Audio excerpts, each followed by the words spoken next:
In this video, I'd like to look at a simple way to multiply numbers in your head.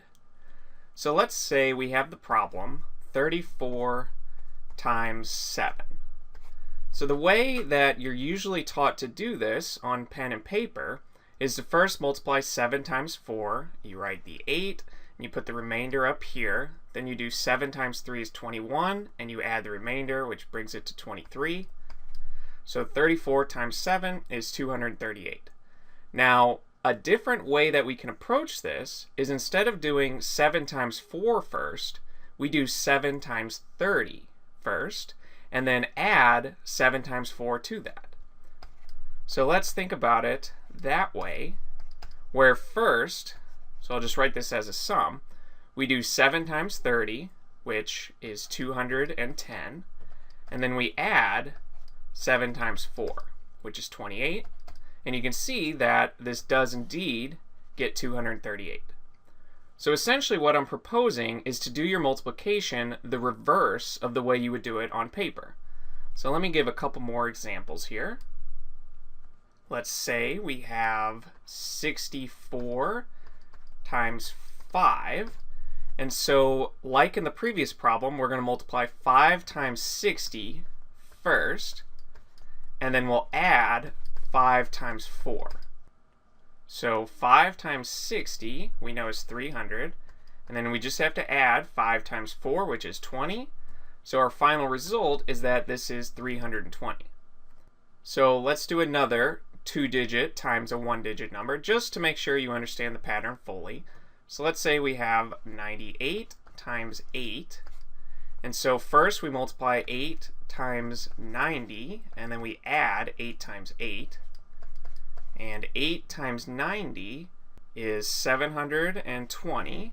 And then we have to add 8 times 8, which is 64. And when you add these, you get 784. So this trick works when you have a 1-digit multiplied by a 2-digit number, but it could also be a 1-digit by a 3-digit number or a 1-digit by a 4-digit number. So let's say you have 3,274, and you multiply all this by 6. So we're going to approach this the same way as our previous simpler examples. We're essentially going to do the multiplication in reverse. We're going to do 6 times 3,000. So let me write this down just so you can see exactly what I'm doing in my head. So 6 times 3,000 plus 6 times 200. And we want to add this to 6 times 70. And finally add this to 6 times 4.